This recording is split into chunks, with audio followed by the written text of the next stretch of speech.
Voy a empezar mostrándoles una entrevista, quiero que la puedan escuchar. Creo que podemos ver bastante bien, se ve. El audio está grabado a distancia, así que vamos a ajustarlo en los primeros minutos del video.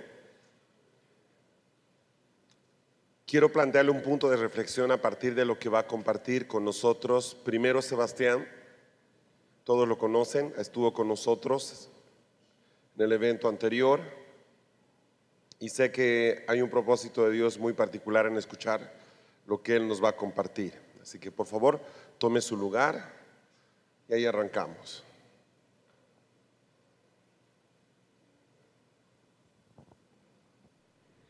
Sebastián, un gusto contactarte, gracias por tu tiempo.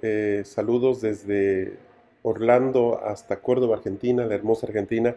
Gracias por darnos de tu tiempo y poder compartir un momento contigo y con todo el equipo que en este momento está aquí reunido en este entrenamiento. Sabemos que es un tiempo precioso, pero también sabemos que hay cosas que necesitamos oír. Gracias, Sebastián, un privilegio estar contigo. Gracias a ustedes. Muchas gracias a vos, Fer, por la oportunidad de compartir. Saludos a todos los que están viendo esto. La verdad es que estoy muy contento de poder compartir con ustedes esto. Para nosotros el privilegio. Sebastián, tú has estado trabajando hace muchos años, antes de que yo te conozca, el tema ya del carácter, de una forma primero quizás indirecta, pero también directamente. Esto por el perfil profesional que tú tienes. Eres psiquiatra, has trabajado en una cantidad de áreas de la psiquiatría. Y obviamente has desarrollado también una experiencia muy valiosa respecto a todos los recursos que están detrás de la formación del carácter, la toma de decisiones, en fin. Pero con el perfil pastoral con el que tú también te desarrollaste por tantos años, has tenido una lectura que va mucho más allá de lo de la lectura típica de la psiquiatría. Tienes una lectura desde el espíritu distinta, que nos permiten tener un cuadro pues mucho más completo de lo que hoy día llamamos carácter, de lo que llamamos, si tú quieres, madurez, inmadurez, en fin.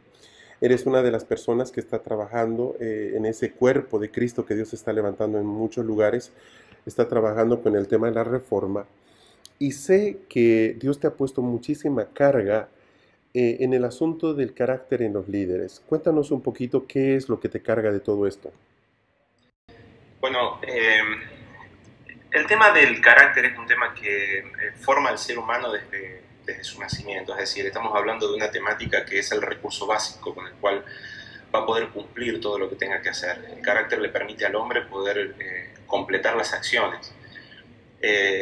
Cuando empecé a ver por qué la iglesia estaba fracasando, o por lo menos nuestra generación, cuál era el motivo por el cual estaba fracasando en poder establecer lo que Dios nos estaba pidiendo, básicamente me encontré con personas, no me encontré con que el plan era malo, que la enseñanza era mala, o con que la doctrina era mala, o con que algo no funcionaba. Básicamente me encontré con gente, y la gente está formada por lo que es, y lo que es su madurez, su esencia. Entonces empecé a observar que el problema de las personas se empezó a manifestar, digamos, a través de los celos, la ira, la contienda, la tristeza. Yo trataba de relacionarme con un pastor para tratar de hablar de reino, y lo primero que me encontraba era con la resistencia de la otra persona a una idea nueva, pero no porque era la idea, sino porque se la estaba llevando yo. Entonces eso que yo lo había vivido tantos años adentro de la iglesia, también lo empecé a ver en el cuerpo pastoral. Porque mientras uno es parte de la iglesia, de alguna manera no piensa que el pastorado y el liderazgo tienen problemas de carácter. Uno piensa que es uno, es decir, uno dice, bueno, soy yo, estoy acá abajo, me falta mucho, yo no soy pastor, no soy líder. Pero me encuentro con que en el momento que soy pastor y me relaciono con pastores y me relaciono con líderes y líderes muy reconocidos, me encuentro con la misma problemática que tenía hace 10 años, 15 años atrás, cuando todavía estaba trabajando en alguna parte de la congregación y no era líder. ¿Con qué me encuentro? Me encuentro con que no saben perdonar, con que son iracundos, con que tienen pensamientos de celos. Entonces empecé a observar que el problema del establecimiento del reino se encontraba en gran medida con este problema del hombre, no del reino, sino con el problema del hombre. Y el problema del hombre básicamente era, no habían formado el carácter para poder estar a esa altura. Entonces empecé a ver, y bueno, esto fue lo que yo te comentaba la vez pasada, empecé a ver una estadística del Instituto Schaeffer y observaba que en Estados Unidos el 70% de los pastores luchan con la depresión. Un 30% de los pastores ha tenido o tiene algún problema de adulterio. Un 40% de la iglesia tiene problemas con la pornografía. Un 40% de la iglesia tiene problemas de ansiedad. Y realmente no es la manifestación de Cristo eso es la manifestación de hombres que aún no han sido formados. Y yo sé que vamos a ser formados y que vamos a entrar en un proceso de madurez, pero el tema es hasta cuándo vamos a sostener esto. Entonces ahí fue cuando empecé a ver que no había herramientas bien desarrolladas para trabajar el carácter. Y eso fue porque la iglesia le ha tenido mucho miedo a la palabra psicología. Y no es que estoy haciendo una apología de la psicología, pero muchas personas descartaron los procesos psíquicos del hombre pensando que simplemente resolviendo el problema espiritual ya resolvían el todo del hombre, pero quedó el hueco en la parte física y en la parte almática del hombre, ¿no? Básicamente eso fue lo que a mí me motivó, ver que las estadísticas estaban dando en contra de la iglesia y que eso estaba trabando, digamos, poder dialogar y poder establecer lo que hoy estamos entendiendo como reforma. Pero qué tremendo lo que estás diciendo, Sebastián. Ahora, cómo se lee esto desde el punto de vista de la conversión? Porque de alguna manera, si tú quieres, el discurso evangélico es de que cuando venimos a Cristo somos nuevas criaturas, las cosas viejas pasaron, en fin. Pero al ir trabajando con la gente, tú te das cuenta de que hay tremendos hoyos en el área cognitiva, como tú estás diciendo, pero tremendos hoyos que para empezar a uno mismo le pone en tela de juicio, si tú quieres, la seriedad con la que una persona puede estar conduciendo un grupo de gente. O sea, Jesús mismo dijo cómo un ciego puede guiar a otros ciegos. ¿Cómo tú ves este tema de la conversión? ¿Realmente la gente se está convirtiendo, no se está convirtiendo? ¿Cómo se trabaja esto? ¿Hay compatibilidad de una nueva criatura con toda esta estadística tan terrible que nos acabas de compartir? Yo creo que, a ver, voy al principio, porque uno pareciera que estuviera diciendo que Cristo no es suficiente, y es mentira, Cristo es suficiente, Cristo es allá. Sin embargo, yo tengo que llegar a una conclusión, o Cristo no es de lleno, o lo que yo estoy viendo no es real, es decir, o Jesús lo completa todo, o la gente, o Jesús no lo completa, y la gente está diciendo que sí. A ver, ¿qué quiero decir? Yo estoy convencido que la obra de Jesús está terminada. Eso significa que Él ya completó su obra. Pero que una obra esté terminada no significa que ya esté manifestada. La manifestación la establecemos nosotros. Yo creo que cuando Jesús viene a la vida del hombre, tiene que le da la plenitud. Sin embargo, aún no es manifestado en el hombre. El problema radica en si Cristo realmente está en el corazón del hombre. Porque si Cristo está en el corazón del hombre, si somos coherentes con lo que la palabra de Dios dice, el hombre no tendría que tener problema de pecado. El libro de Primera de Juan dice que el que tiene a Cristo no peca. Pero nosotros conocemos una iglesia que sostiene el pecado y que hay práctica del pecado. Y uno dice, sí, perdón, me equivoqué, y vuelve al retiro, y vuelve al encuentro, y vuelve a la sanidad interior. Y uno dice, no lo termino de entender. Se supone que tiene a Cristo, ¿por qué sigue pecando? Entonces, esa pregunta yo le hacía a Dios, porque quiero aclararle que yo mismo fui víctima de esto. Es decir, yo mismo me encontré como diciendo, ¿cómo es? Tengo a Cristo, pero a su vez sigo pecando. Tengo a Cristo. Entonces, esa fue la pregunta que durante mucho tiempo le estuve haciendo a Dios. Es decir, ¿cómo es el tema de la salvación? Yo no pretendo haber terminado este tema, pero hasta donde pude entender, entendí lo siguiente. Entendí varias cosas en relación, en primer lugar, al corazón. Durante mucho tiempo pensé que el corazón era apenas una parte entre partes y partes. ¿Qué sé yo? Alguien me dijo, está entre el espíritu y el alma, está entre el alma y el cuerpo, el corazón. Sin embargo, empecé a comprender que el hombre es mucho más que cuerpo, alma y espíritu. El hombre es cuerpo, alma, corazón y mente. Es decir, no me extrañaría que de la misma forma en la que Dios instituyó los 5 ministerios, también haya establecido al hombre en 5 partes. Pero no es el punto ahora. El punto es que el corazón existe. La Biblia habla que el hombre está formado con un corazón. Y la Biblia dice de que el corazón es engañoso más que todas las cosas. Y termina diciendo, ¿quién lo conocerá? Como un desafío. Termina diciendo, ¿quién lo conocerá? Y el pasaje termina hablando de Jehová, y Jehová se jacta de algo. Él dice, yo lo conoceré. Jehová es el que conoce las profundidades del corazón. Ahora, si nosotros no conocemos nuestro corazón, ¿cómo es que sabemos que Jesús está allí? ¿Qué es el corazón? ¿Cuál es la función del corazón? ¿Por qué el corazón y por qué no otra parte? Entonces eso fue lo que el Padre me empezó a hablar. Una de las cosas que entendí, tanto en la psicología como en la Biblia, es que en el corazón se guardan los deseos. Primer punto. Entonces, comprendiendo un poquito de psicología y de dinámicas psíquicas, dije, qué interesante, porque el deseo es el generador de la motivación. Es decir, no hay motivación si no hay deseo. Por lo tanto, cuando yo tengo un deseo, soy motivado, soy sacado, soy impulsado. Cuando hay deseo, hay motivación. Entonces yo digo, mi corazón tiene deseos y va a ser movilizado por ese deseo.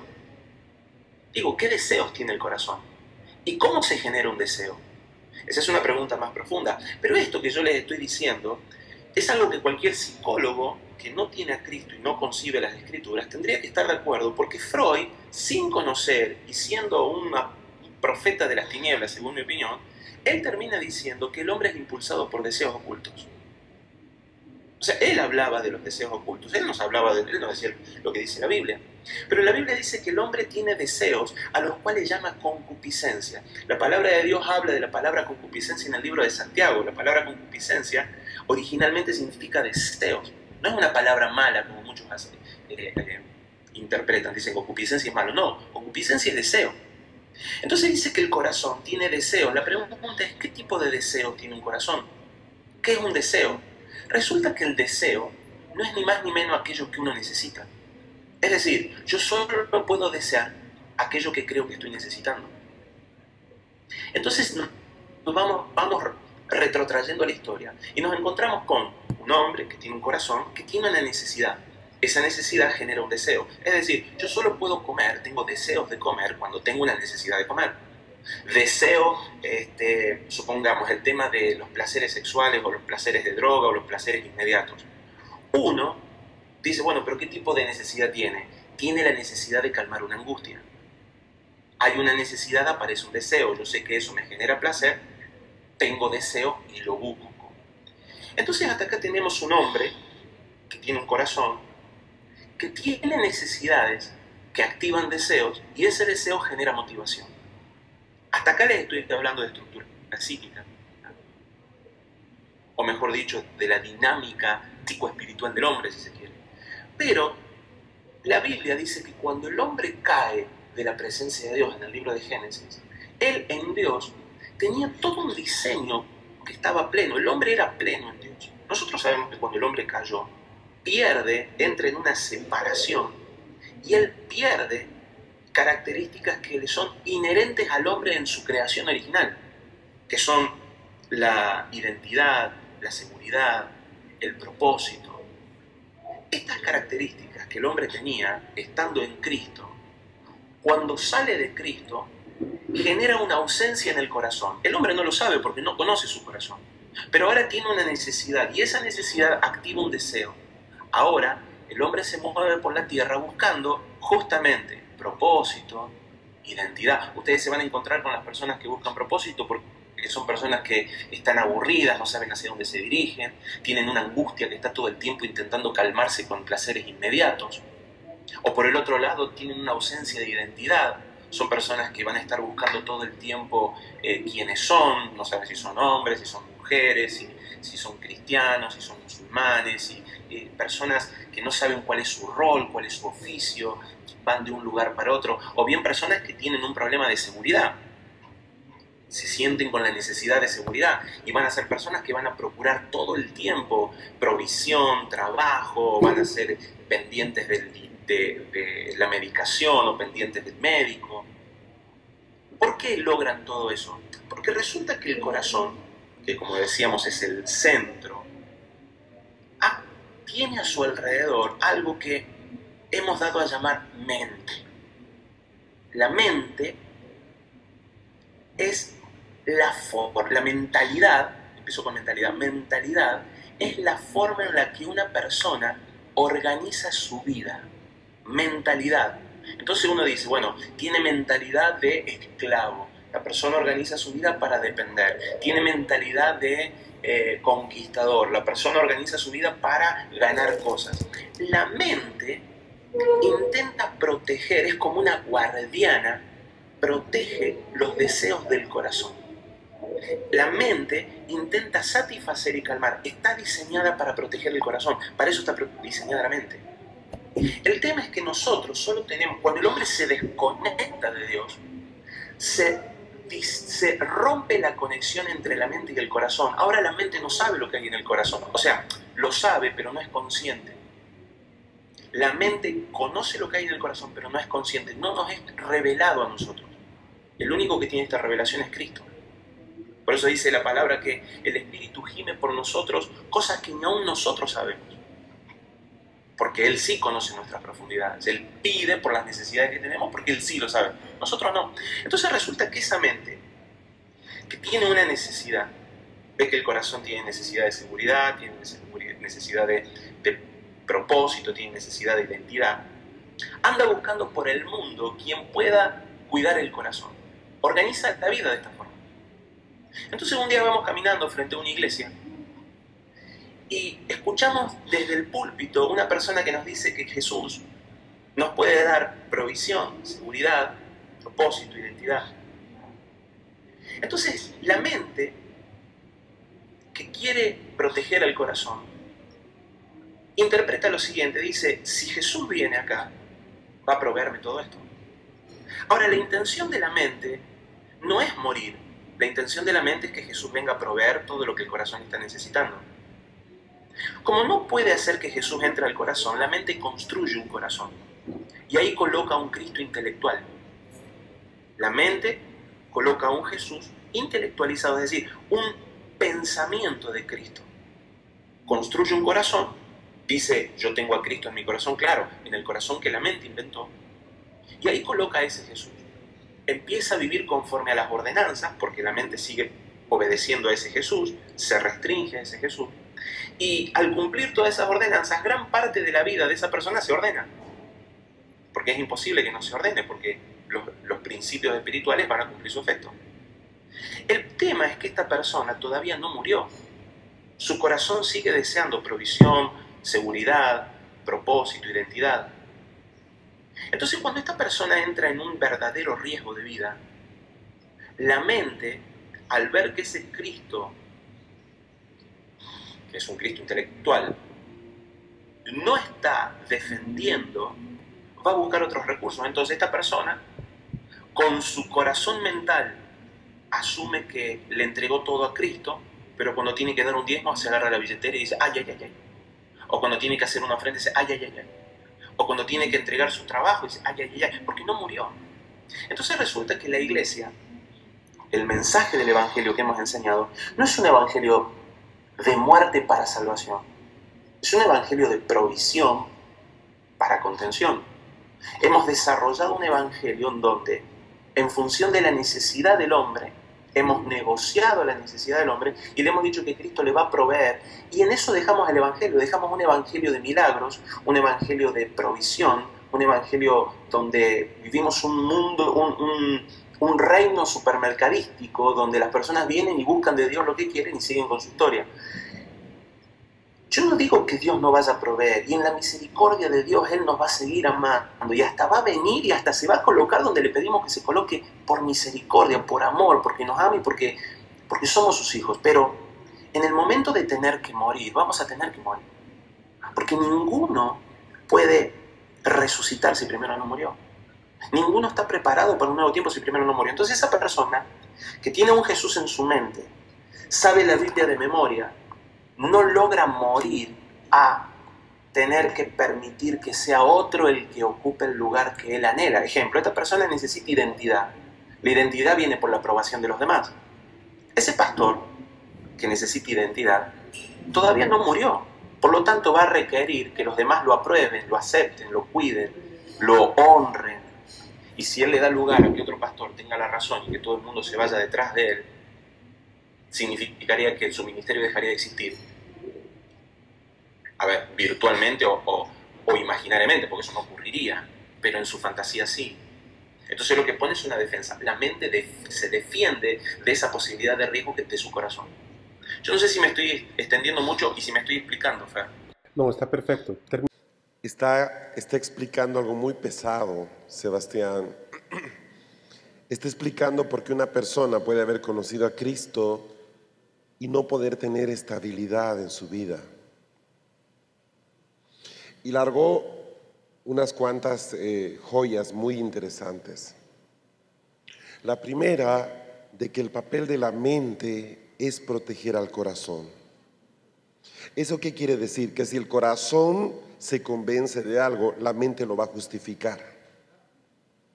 Yo empecé el primer día, el lunes, diciéndoles: ¿han escuchado una persona con el ejemplo de no te prestes el dinero para el auto y luego venir diciendo Dios me dio el dinero porque se dio esto, esto, esto? La mente es capaz de construir una realidad ficticia. La segunda cosa que dice es muy interesante y es el problema de haber predicado un Cristo que satisface necesidad. Como la necesidad está ligada al deseo, cuando tú predicas, si tú necesitas sanidad, ven; si tú necesitas prosperidad, ven; si tú necesitas identidad, ven, la gente se acerca no para morir, se acerca para que una necesidad se satisfaga.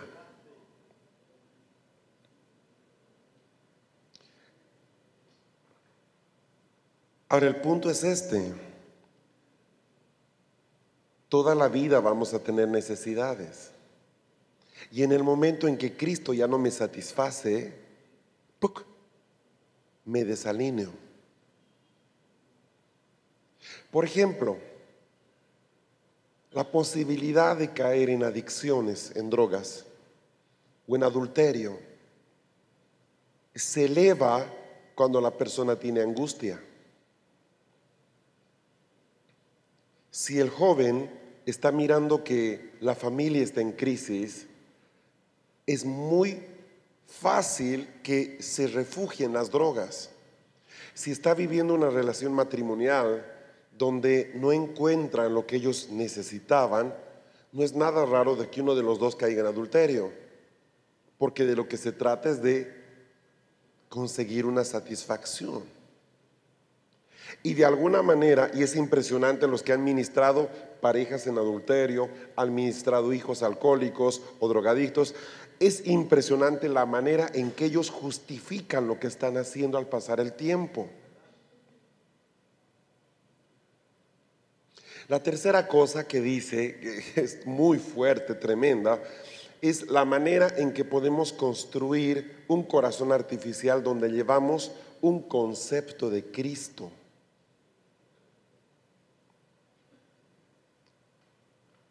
Pues si tú repites en este momento, te acepto, Señor, en mi corazón, hacemos de un concepto una realidad. E introducimos a Cristo, si es que realmente es o no es, hay un espacio ahí, en este corazón, y la mente se encarga de justificarlo. Entonces tú le dices a una persona: tú has nacido de nuevo, todas las cosas pasaron, eres nueva criatura, y a los 2 meses cae en pecado. ¿Cómo se explica esto? ¿Cómo se lo explica él?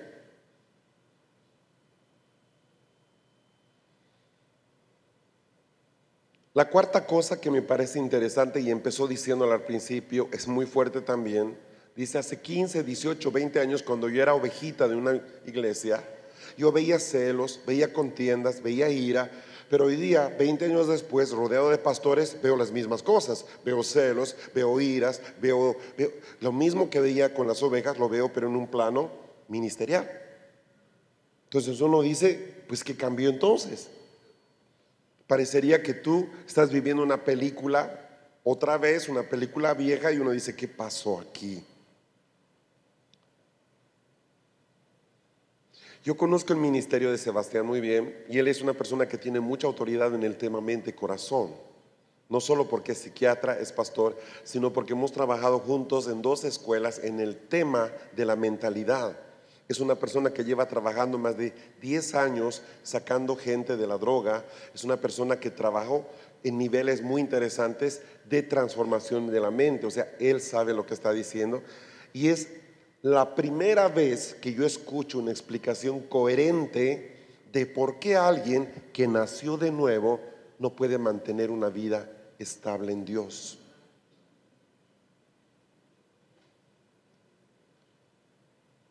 Por favor, sigan escuchando lo que sigue a continuación. Vamos a esforzarnos de escucharlo.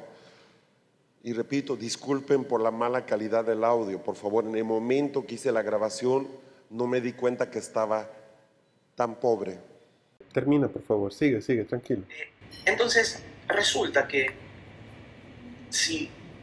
¿cómo hacer para que esa mente de esa persona termine organizando la vida de la persona de tal manera que ahora va a vivir una vida religiosa, porque el Jesús de su mente se lo pide, pero en realidad no murió?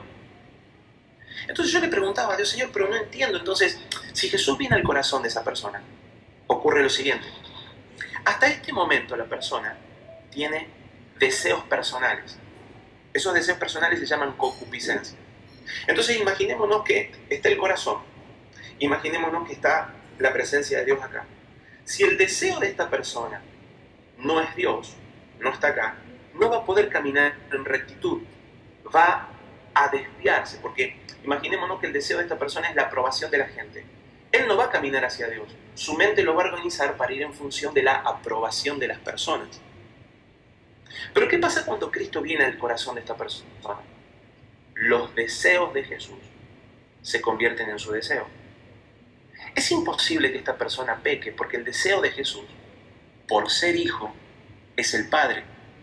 Entonces ahora Jesús desea al Padre, lo desea, el Hijo desea al Padre, y el Padre, por cuanto tenemos al Hijo, nos desea a nosotros, y se produce una unión. Eso es un camino de justicia, porque es un camino recto. Esta persona es imposible que peque. Por eso dice la Biblia que el que tiene a Cristo no puede pecar. No puede, no es que no quiere o no le gusta, no puede, porque su deseo no es más que Dios. Pero cuando en ese corazón no está Cristo, sus deseos son los de la persona: aprobación, identidad, propósito, seguridad.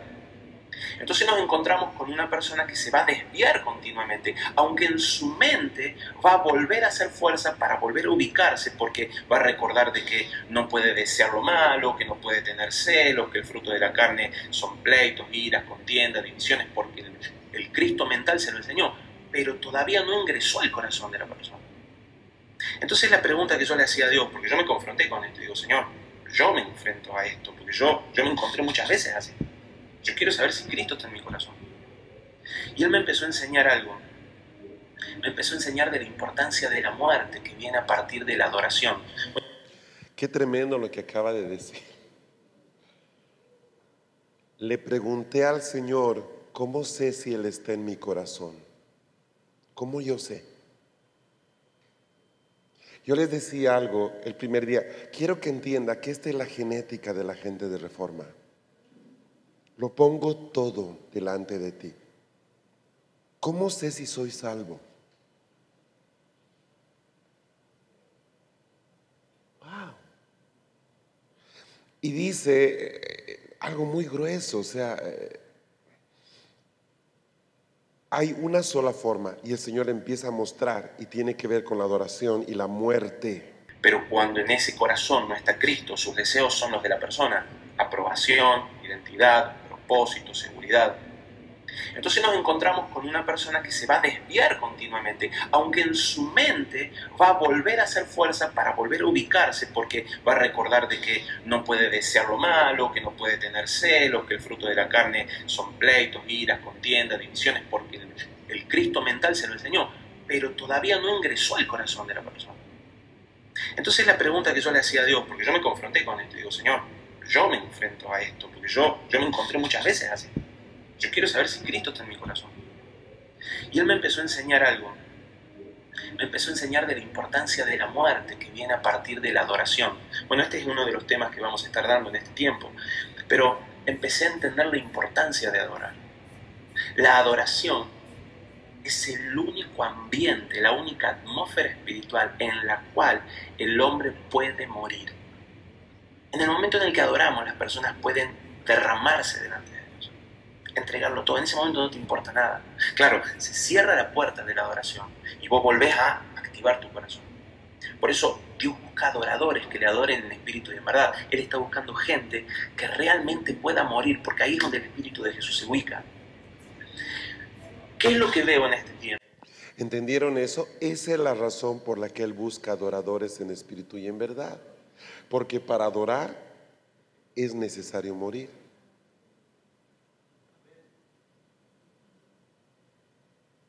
¡Qué tremendo! Dios busca adoradores, como que el cielo no le fuera suficiente. ¿Acaso no tiene adoración perpetua? Sí. ¿Por qué busca adoradores? Porque es el adorador el único que ha pasado el proceso de la muerte. Veo personas que han aprendido un evangelio y han aceptado un Cristo intelectual, que no han aprendido a adorar, han convertido la adoración en un asunto musical, en un asunto de música lenta, en un asunto de mímicas aprendidas, levantar manos, llorar, pasar un momento emocionalmente lindo. Y le llamamos que fue una reunión espectacular cuando una persona lloró o cuando hubo muchas, muchas manifestaciones. Pero la pregunta es, una manifestación de Dios se da cuando el Espíritu de Jesús y Jesús se meten en el corazón del hombre y la persona logró morir. Ahora la pregunta es, ¿una persona muerta puede volver a revivir? Eso es lo que le estoy preguntando en este tiempo a Dios. Yo todavía no tengo claro esto. Pero sí sé algo. Hoy la iglesia no ha podido formar un carácter adecuado y maduro porque el principio del Evangelio todavía no se ha establecido y es la muerte para que Cristo pueda vivir en nosotros. Por eso la palabra dice, con Cristo estoy juntamente crucificado y ya no vivo yo, sino que es Cristo el que vive en mí y lo que ahora vivo en la carne lo vivo por la fe en el Hijo de Dios. Esa es la síntesis de cómo yo veo la mente y el corazón y cuál es la importancia de la conversión. Pero creo que hoy necesitamos volver a predicarle a la iglesia. De hecho, esta es una palabra que Dios me ha dado, porque Él me dijo hace un tiempo, yo te envío, yo de pequeño yo sentía que tenía llamado evangelístico. Y de grande yo dije, al final no lo estoy usando para nada. Es decir, uno se imaginaba yendo puerta por puerta, predicando a las multitudes, una cuestión así. Pero resulta que ahora me encuentro con un mensaje evangelístico que primero me evangelizó a mí. Porque dije, otra vez tengo que volver a entender esto. Y en segundo lugar me lleva a una confrontación de muerte. El tema es que somos demasiado orgullosos para decir, pasé toda una vida y esto no lo había pensado. No, no lo acepto. Esto no es así. Y ahí aparece la necesidad del corazón de ser aceptado y de tener identidad. Y otra vez el rollo. Esa es más o menos la visión que tenía. Es muy tremendo esto, Sebastián, porque de hecho estamos hablando de llevar a la iglesia una verdadera conversión. Ahora, toda esa fórmula, ¿verdad? A ver, los que quieran recibir a Cristo, pónganse de pie, vamos a orar. En el fondo no funciona. O sea, en el fondo no logra este proceso de establecer a Cristo en el corazón, ¿verdad que sí? Yo creo que puede ser un paso inicial. Yo le preguntaba a Dios, Señor, ¿es posible que Él entre directo a mi corazón? No lo sé, sinceramente no lo sé. A veces pienso que no, a veces pienso que sí, a veces entiendo por qué hay personas que de la noche a la mañana, como un Pablo, caen rendidos a los pies y cambiaron de la noche a la mañana, y otros hace 15 años que están en un proceso de conversión. Solo sé que si es así, si la persona recibió un Cristo intelectual, es necesario que muera lo mismo. Y si la persona recibió Cristo en su corazón, bueno, gloria a Dios. Pero si sea lo que sea, sí o sí es necesario que esa persona termine de morir. Por eso yo creo que el principio del carácter empieza en saber adorar, saber morir. Es una interpretación que hoy estoy teniendo, quizás más adelante pueda leer otra cosa, ¿no? De parte del Espíritu. Pero yo no sé si Jesús puede entrar a mi corazón si no es a través de mi mente. Lo que sí sé es que si no está en mi corazón, yo voy a seguir pecando. Y no es una conversión genuina. Eso es lo que entiendo. Sabes que hay algo muy interesante en lo que estás diciendo. Si uno revisa toda la palabra, cada vez que hubo una manifestación visible de Dios, la gente en un primer momento caía postrada de rodillas. Sí, Fer, sí. se generaban dos cosas que para mí son muy interesantes porque tú las has introducido de una forma muy linda. Uno, venía sobre ellos un temor impresionante, un temor, literalmente un temor a morir, un temor a la muerte, un temor a, no paso de esto, ¿verdad? No sobrevivo a esto. Y me viene a la mente Isaías cuando se le manifiesta el Señor, o Sí, cualquiera de sí, los profetas, ¿verdad? La primera sí, cosa es una sensación de que ahorita me muero, estoy perdido porque yo, siendo hombre pecador, acabo de ver a Dios, estoy perdido, estoy perdido. Y para nada es un temor tipo respeto, realmente es un temor de sobrevivencia. Me estoy me muriendo, muero, sí, sí, me sí. muero, punto. La segunda cosa, Aterrante. sí, exacto, que la gente literalmente quedaba aterrorizada y eso me hace pensar las veces en las que Jesús tuvo que decir, no temas, no temas, yo soy, no temas, yo Sí, soy. Porque la sí. primera manifestación que Dios te produce cuando Él se revela, y no ese Cristo intelectual, es temor de muerte. Yo supongo, me acuerdo de Pedro cuando está en la barca y Jesús le dice, tira la red. Y cuando Pedro reacciona, ¿quién está en la barca? Que se postra y dice, apártate de mí, Señor. Esa reacción de desesperación, Señor, soy hombre pecador, no te acerques, no. Esa reacción de temor, de terror de muerte, es lo Exacto. que muchas veces necesitamos. Eso es adoración. Y la segunda cosa, y va de la mano a lo que acabas de decir, ahí es interesante cómo Jesús o la palabra o el Espíritu Santo a través de los profetas exaltaban a los adoradores. Si tú piensas en un David, si tú piensas en, en María cuando le vacía el frasco de alabastro sobre la cabeza de Jesús, parece tan poco oportuno, o lo pongo así, tan elevado el privilegio que le concede el maestro a la mujer cuando le dice, donde se predique el evangelio, se hablará de lo que hiciste. Como que, caray, pero ¿qué tiene de especial que haya hecho esto ella? Que en definitiva, ¿cómo no sabemos si ella dio su vida por Cristo? O quiero decir, no sabemos si murió como mártir, no sabemos esto. Simplemente pasa la historia porque tuvo la osadía de vaciarle un frasco muy costoso, fuera de toda duda, de perfume, pero literalmente es como que cada vez que Dios se choca con un adorador, el cielo queda en silencio y literalmente el Señor tiene que decir algo, tiene que manifestar algo, es algo que no puede quedar sin respuesta. Exacto. Dos elementos salen en esta parte. Primero, no hay un ejemplo en la Biblia de alguien que haya visto a Dios súbitamente y no haya entrado en pánico. La primera manifestación del que ve a Dios es temor. Ay de mí. Lea Isaías, lea Ezequiel, lea Daniel, lea Juan que conoció a Jesús en la carne. Vea cómo reacciona en el Apocalipsis cuando se da la vuelta escuchando la voz de Jesús. ¡Pum! Caí como muerto. Pedro en la barca cuando los peces, ¿quién eres tú? Apártate de mí, yo soy hombre pecador, ¿quién eres tú? Ahorita tú tienes a la gente recibiendo a Cristo con todo y sus aretes ahí perforados los varones, con todo y su rock, con todo y mascando chicle, repita, te acepto en mi corazón.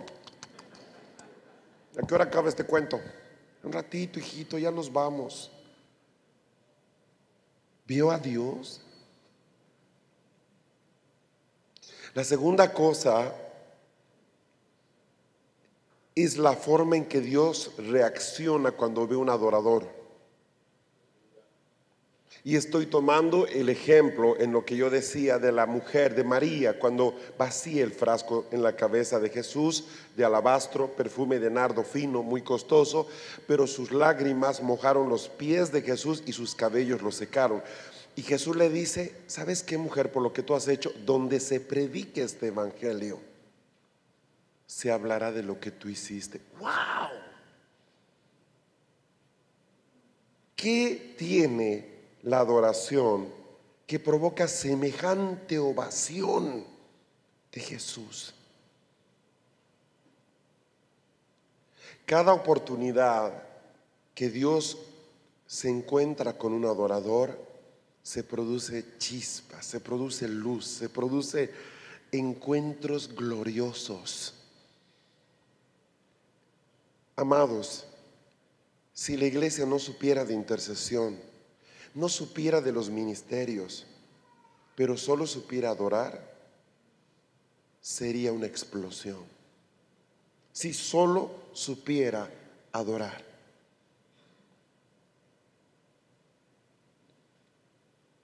Dios no le niega nada a sus adoradores.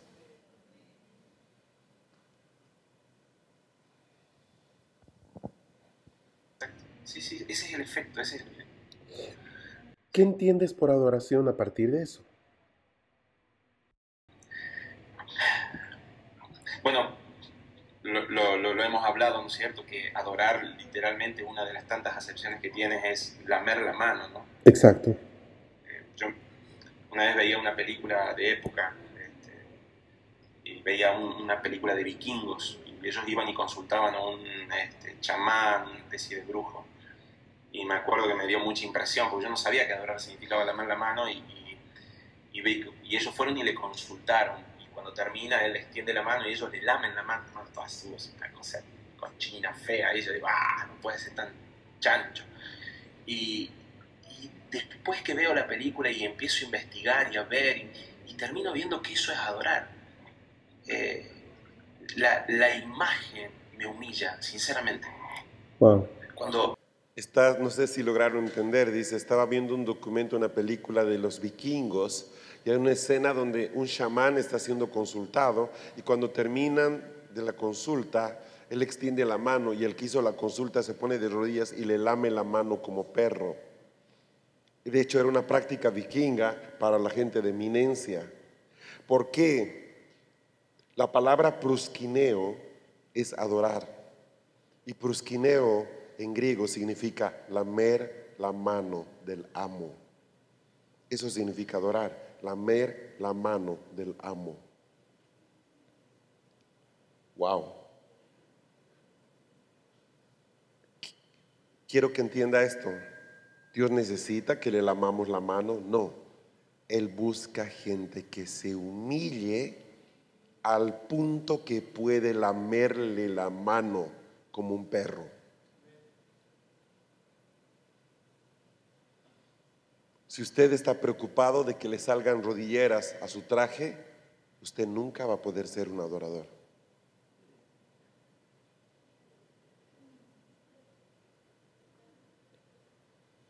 Entonces dice, a mí me impresionó ver en ese video que le lamía la mano, y luego revisé la palabra adorar, que es proskineo, y resulta de que significa lamer la mano como un perro. Qué cosa más terrible. O sea, no era algo nuevo, en realidad ahí veía en las tinieblas algo que es un principio de Dios. La adoración en esencia es humillación. Ahora, suma y reste, ¿podrá humillarse alguien que no ha muerto? No. Por eso es que la adoración genera ambientes de muerte. No es un lugar donde la gente quiere danzar, es un lugar donde la gente quiere morirse. Quiere quedar en el piso como alfombra. Solo tú eres digno, Señor. Cuando yo me pienso lamiendo la mano de alguien y me siento humillado. Siento que no tengo derecho a orgullo. Esa es la sensación del que adora. Hemos confundido, mira qué interesante es ver, hemos confundido adoración con emocionalismo amoroso. Lo hemos confundido. Pensamos que estamos adorando a Dios cuando le decimos te amo, te necesito. No, eso es parte de la adoración, es consecuencia de la adoración, es el fruto de la adoración. Pero la adoración está más atrás. La adoración está en esa sensación de decir, estoy muerto sin vos. No sirvo, no hay existencia para mí sin vos. No puedo continuar sin vos. O sea, Esa es la posición del adorador. Desde ahí fluyen las melodías de David. Desde ese corazón fluyen las melodías de un Pablo. Ese Pablo que decía, para mí el vivir es Cristo. Para mí el vivir es Cristo. Morir está bien, morirme es ganancia. Desde esa posición uno puede empezar a establecer melodías, puede establecer servicio, puede establecer actos. Y Dios, escucha, Dios nunca va a rechazar la adoración de una persona humilde, porque dice la Biblia que el principio de Dios es la misericordia también, y Él siempre va a dar gracia al humilde. Ahora, Dios te dice, o sea, Dios nos dice, humíllate ante la poderosa mano de Dios antes que Él te humille. O sea, adorar es la oportunidad que Dios nos da de tirarnos a tierra antes que Él tire a tierra a todos. Eso es lo que yo entiendo. Qué tremendo, ¿eh? Es una oportunidad. No cualquiera puede adorar. No cualquiera puede adorar. Por eso solo los hijos de Dios tenemos ese derecho y esa posibilidad. El resto va a ser humillado, va a ser quebrantado. Yo te hablo esto y ay, me da un susto y una sensación de necesidad de... Es muy fuerte cuando uno entra en este ámbito, ¿no? Uno toma la adoración como un momento lindo, un momento emocional, y por eso también, fíjate, la iglesia no ha podido morir, porque la iglesia sigue sosteniendo el corazón de las personas y tratándola de una forma suavecita, es decir, ay, qué bonito, lo cuidamos, le ponemos una melodía y se larga a llorar, la persona dice, qué linda reunión, pude hacer una catarsis. La persona estaba angustiada, viene porque el marido le pega, o los hijos se meten en la droga, va a la iglesia, canta una canción linda, se larga a llorar, llora por todo, sale de la iglesia y dice, Dios me tocó. Claro, Dios no es cruel, por supuesto que la va a tocar, pero eso no es adorar. Eso es una ministración. El que ministró fue el Espíritu Santo a la vida de la persona. La pregunta es, ¿nosotros podemos ministrar a Dios? Son dos cosas diferentes. Absolutamente. Y no se puede concebir la reforma sin recuperar honestamente el espíritu de la adoración. ¿Sabes qué entiendo? El tema, obviamente no te lo pienso enseñar a vos, porque de ahí bebo muchas cosas, así que no puedo enseñarte esto, pero yo la reforma la entiendo, Fer, como lo que dice el libro de Efesios, capítulo 1, dice, verso 10, dice, mira cómo dice, a ver, arranco del verso 3, permíteme, bendito sea el Dios y Padre de nuestro Señor Jesucristo, que nos bendijo con toda bendición espiritual en los lugares celestiales en Cristo, según nos escogió en Él antes de la fundación del mundo, para que fuésemos santos y sin mancha delante de Él, en amor, habiéndonos predestinado para ser adoptados hijos suyos por medio de Jesucristo, según el puro afecto de su voluntad, para alabanza de la gloria de su gracia, con la cual nos hizo aceptos en el amado, en quien tenemos redención por su sangre, el perdón de pecados, según las riquezas de su gracia, que hizo sobreabundar para con nosotros en toda sabiduría e inteligencia, dándonos a conocer el misterio de su voluntad según su beneplácito. Y escuché lo que dice, el cual se había propuesto en sí mismo de reunir todas las cosas en Cristo en la dispensación del cumplimiento de los tiempos, así las que están en los cielos como las que están en la tierra. Resulta que la palabra muerte significa separación. Cuando el hombre muere, se separa de Dios, se separa todo. No solo se separó el hombre, se separó el cielo de la tierra, se separaron principados y potestades, se separaron un montón de cosas, se fueron separadas. El plan de Dios, el misterio de su voluntad según su beneplácito, se propuso reunir todas las cosas en Cristo. Eso es unión, punto uno. Por eso es entendible de que Él no puede aceptar la mezcla, porque si en Cristo estaban todas las cosas y se desunieron, ahora no pueden venir cosas que no venían de Él. Están siendo reunidas todas las cosas en Cristo. A eso le entiendo yo como la reforma, volver a la forma original de Cristo. Entonces, si la iglesia hoy se constituye en algo que Jesús no era antes de la muerte del hombre, Él lo va a expulsar como una cuestión obvia. Mi cuerpo rechaza los gérmenes, mi cuerpo rechaza todo lo que no le pertenezca. Incluso cuando yo quisiera ponerle un implante, tengo que hacer todo un proceso de medicación para que el cuerpo no rechace el implante. Eso es un efecto obvio del cuerpo. Cristo, Jesús, va a rechazar todo lo que no provenga de su forma original. Él está reuniendo todas las cosas según su diseño.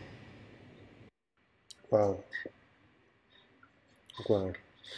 Ahora, junto con la adoración, junto con este proceso de reevangelizar a la Sí. iglesia, de llevarla en el camino de muerte que el Señor ha preparado para ellos, está la disposición que mínimamente debería tener el creyente para agradar a Dios, que es el de la obediencia.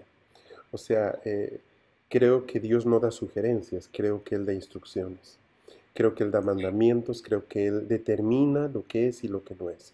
No hay cómo discutir, Él dice lo que es y se debe hacer. Por un lado, creo que nos han vendido una imagen de Dios bien pequeño, es como casi un Dios llavero, es casi un Dios navaja suiza, ¿verdad? Que tiene muchas utilidades, pero que cabe en el bolsillo. Pero cuando nos ponemos frente a ese Dios de gloria que la Biblia nos muestra, eh, es imposible que con algo de honestidad podamos pensar que podemos manipular a nuestro antojo o usarlo para nuestros fines. Entonces se desata en nosotros, o debería, un espíritu de obediencia.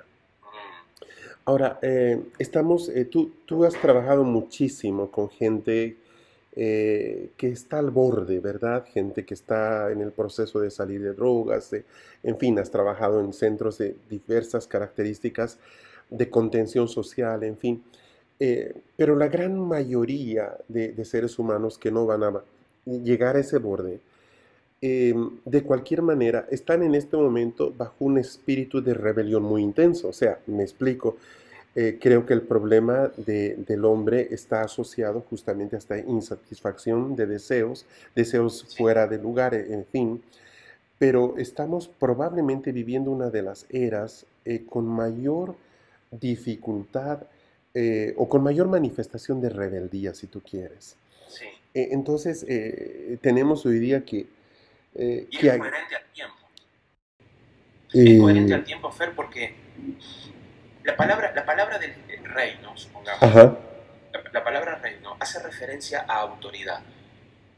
Una de las grandes mentiras que nos han hecho creer es que la democracia es el modelo para los hombres. Eso es mentira. Mira qué interesante. Fíjate lo que dice la Biblia en el libro de Génesis. Cuando la serpiente engaña a Eva, le propone ser como Dios, conociendo lo bueno y lo malo. sí, correcto. Esa es la propuesta que le hace la serpiente a Eva. Le dice, si vos comés del árbol, vas a ser como Dios. Como Dios. No dice vas a ser mayor que Dios, dice como Dios. Conociendo lo bueno y lo malo. Y dice que Eva deseó la fruta porque era agradable a sus ojos. El problema de ella no fue comerla, el problema de ella fue desearla. Ahora mira qué interesante. Esta misma serpiente le ofrece lo mismo que tuvo el mismo Satanás en ambientes del cielo. El libro de Isaías cuenta, el libro de Isaías o Jeremías, no me acuerdo, o Ezequiel, en ese momento no me acuerdo el pasaje, donde dice que él se dijo a sí mismo, subiré a lo alto y seré como Dios. ¿Sí? Subiré al monte de Dios y seré como Dios. Cuando habla cómo has caído del cielo, lucero. Correcto. Bien. La palabra como lo pone a una altura igual. El planteo de Satanás no era ser superior a Dios, el planteo de Satanás era que él también podía opinar sobre lo que estaba bien o lo que estaba mal. El problema de pretender conocer lo que está bien y lo que está mal es que te da independencia. A ver, si viene un jefe y me dice, vamos a vender tanto a aquella gente, uno podría decir, no estoy de acuerdo porque yo creo conocer lo que está bien y lo que está mal en esa venta, entonces me pongo a la altura del jefe. Correcto. Esto genera un ambiente de asamblea. Es decir, lo que Satanás quería era que se lo considerara dentro de la asamblea del cielo. Y le propone a Eva subir a esa asamblea, ser como Dios. Ahora, este principio es un principio que Dios termina destruyendo en el libro de Génesis, capítulo 11, cuando destruye Babel. Cuando destruye Babel, lo destruye porque dice que el hombre quería subir hasta el cielo también. Y estaba construyendo algo que él no había decidido. ¿Cómo destruye Dios esta rebeldía con confusión? Entonces empezamos a tomar principios. Resulta que cuando el hombre quiere y desea conocer lo bueno y lo malo, se está tomando una independencia de Dios. Es el primer punto. Resulta que reino no es ni más ni menos que la voz de Dios ejerciendo su autoridad. Eso es reino. Y la palabra que sale de Dios es la que trae autoridad. Ahora, la palabra genera poder. La autoridad genera poder. Reino establece con autoridad, y la autoridad te da poder. Eso vos lo ejemplificaste muy bien una vez, cuando dabas el ejemplo de un policía que se ponía en una calle, no sé si te acuerdas el ejemplo, sí, sí. y que él con su mano podía detener un camión. No tenía el poder en sí mismo, pero la autoridad que él representaba tenía la autoridad para detener el camión. Entonces, la autoridad da poder. ¿Sí? Hasta ahí vamos. Correcto. Entonces, si yo recibo autoridad, yo tengo poder. ¿Poder para qué? El poder no tiene otra función más que ejecutar cosas. Resulta que la iglesia necesita reunir todas las cosas en Cristo Jesús. Para eso necesita poder. Poder para reunir todas las cosas en Cristo Jesús, que es el plan de Dios. ¿Por qué no lo hemos logrado? Porque no hay poder. ¿Por qué no tenemos poder? Porque resulta que no hemos recibido de la autoridad ese poder, sino que nosotros nos subimos al monte y decidimos junto con Dios lo que está bien y lo que está mal.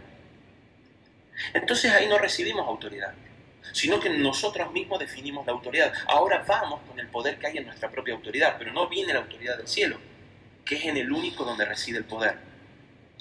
El tema con la obediencia es que es el único diseño de Dios por medio del cual nosotros podemos recibir autoridad.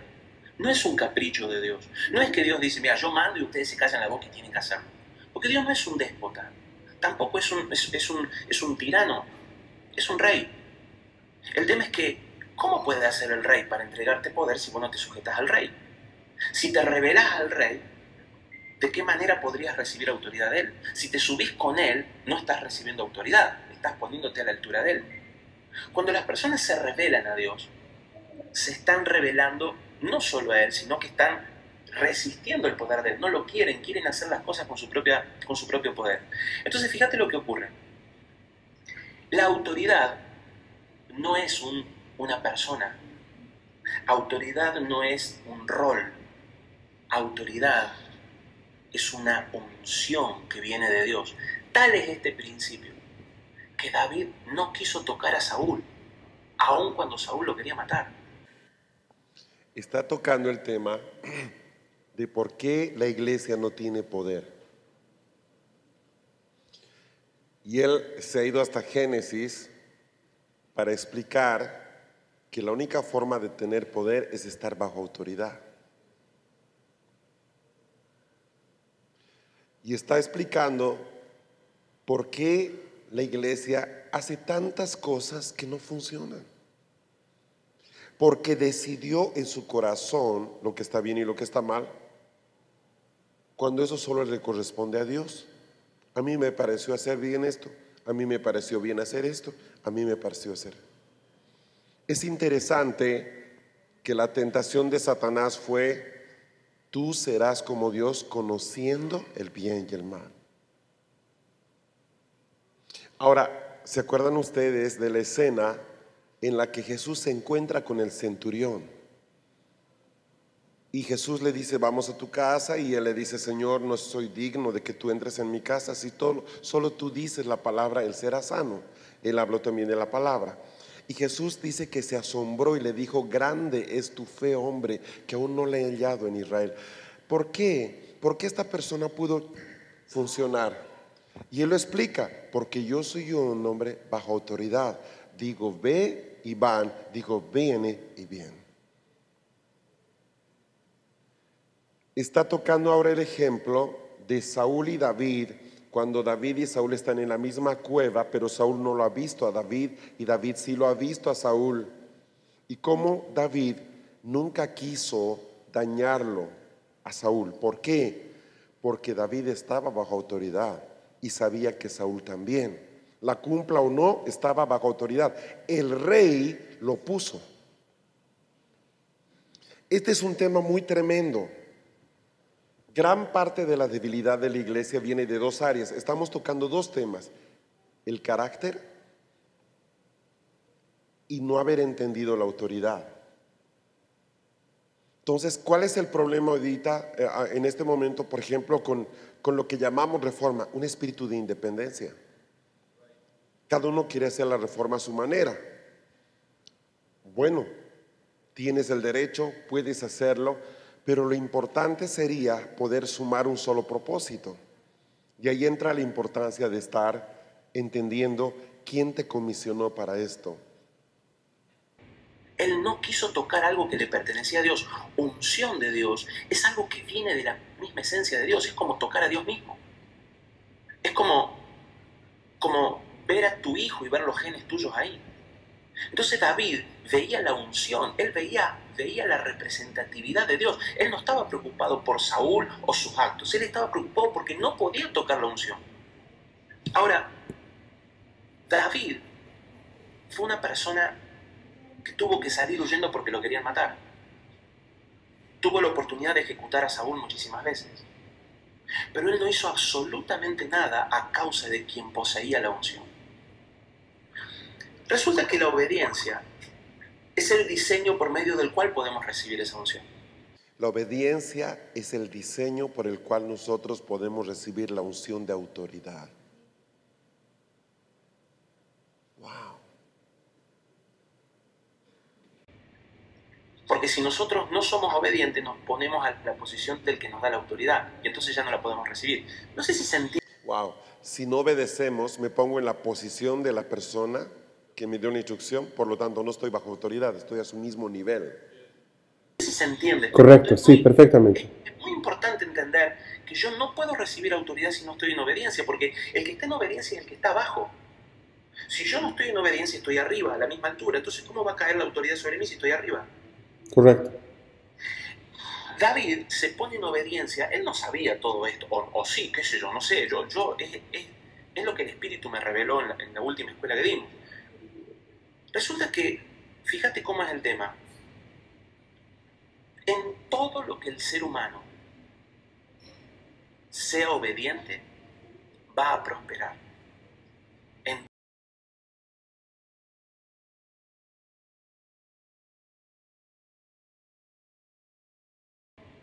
Entonces vos te encontrás con personas que son obedientes a reglas económicas, son obedientes en el estudio, van a prosperar en el estudio y van a prosperar en lo económico.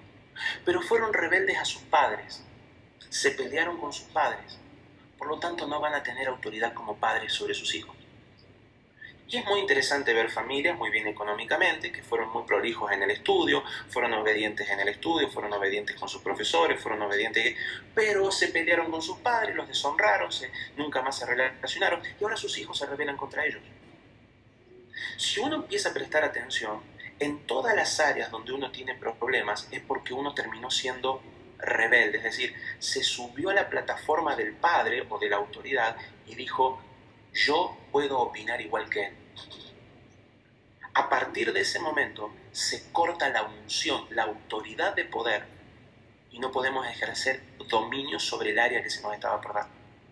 Porque es el diseño de Dios, así funciona el reino. El reino funciona en relación a la autoridad que proviene de Dios como un aceite que desciende sobre la barba de Aarón, sobre el cuerpo, y va descendiendo. Y si te pones a la altura de la cabeza, no vas a recibir unción.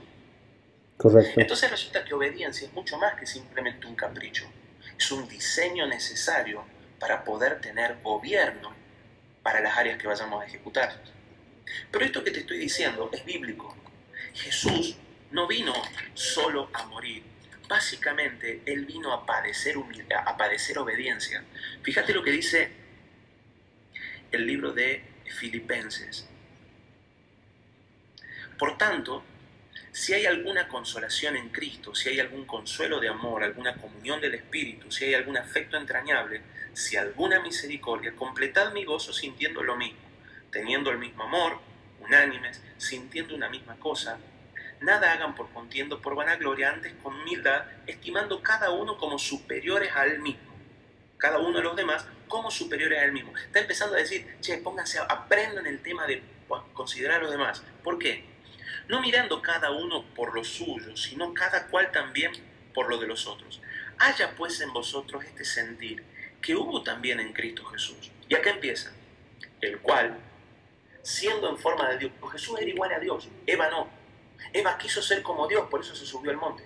Se subió al árbol del conocimiento. Jesús tenía que redimir esto, tenía que hacer el camino inverso. Tenía que hacer el camino inverso del hombre. El hombre quiso ser como Dios. Pero Jesús hizo el camino inverso, el cual, siendo en forma de Dios, siendo igual a Dios, no estimó el ser igual a Dios como cosa que referrarse, sino que se despojó, vino a ser hombre. Y tomando forma de siervo, hecho semejante a los hombres, estando en la condición de hombre, esto es lo que hace a Jesús impresionantemente victorioso. Para otro tema. Se humilló a sí mismo. Fíjate que no lo humillaron, sino que él se humilló. Y escucha, haciéndose obediente hasta la muerte. Jesús se hizo obediente, no era obediente hasta ahí. Porque él no tenía necesidad de ser obediente porque él era Dios. Resulta que Jesús solo puede hacerse obediente en la modalidad hijo, en el modus operandi hijo. Él se convierte en hombre y siendo hombre se hace obediente hasta la muerte y muerte de cruz. Y escucha, una vez que se hizo obediente y murió, Dios lo exalta, por lo cual Dios lo exaltó y lo sube y le dio un nombre que es sobre todo nombre, para que en el nombre de Jesús se doble toda rodilla lo que está en los cielos y en la tierra. Ese es el camino. Él se hace obediente. Dice la palabra de Dios que por lo cual padeció, también fue perfeccionado. Él aprendió. ¿Jesús a qué vino? Vino a traer de nuevo a la humanidad el modelo de la obediencia. Por eso te digo que es coherente a este tiempo la rebeldía que hay. Porque si estamos instituyendo reino, estamos instituyendo un plano de obediencia. Por lo cual el diablo viene con el antidiseño en este tiempo, que es la rebeldía. Entonces nos vamos a encontrar con que el trigo y la cizaña van a ser muy separados. Van a estar los obedientes y van a estar los rebeldes. Así es como interpreto la rebeldía. Ahora, eso está muy de la mano con un espíritu de independencia, o sea... Exacto. El espíritu de independencia, yo personalmente lo asocio directamente con el espíritu del conocimiento de la ciencia del bien y del mal. Que entre nosotros y para mí, bueno, ahora también hay un montón de gente, pero para mí ese árbol de la ciencia del conocimiento del bien y del mal no era ni más ni menos que el mismo Lucifer puesto en el árbol. Por algo Dios no quería que lo tocaran. Es mi interpretación personalísima, por favor, no hagan doctrina de esto. Es lo que yo interpreto de esto. Pero sí es... Así como Jesús era el árbol de la vida. No, perfectamente coherente, Sebastián. Ahora, esto va de la mano, te digo, porque justamente con esa lectura que uno trata de hacer, ¿por qué a la iglesia le cuesta caminar en unidad? ¿Por qué tengo tanto temor a la hora de carambas, avancemos juntos? Bueno, esto es lo que hace que el hombre no pueda gobernar una iglesia, porque no quiere estar bajo autoridad.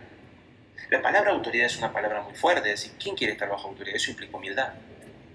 Absolutamente. El tema es que todos somos capaces de adorar, pero no somos capaces de estar bajo humildad. En el momento que yo me pongo bajo autoridad de otro, yo estoy diciendo, oigan, yo necesito esto.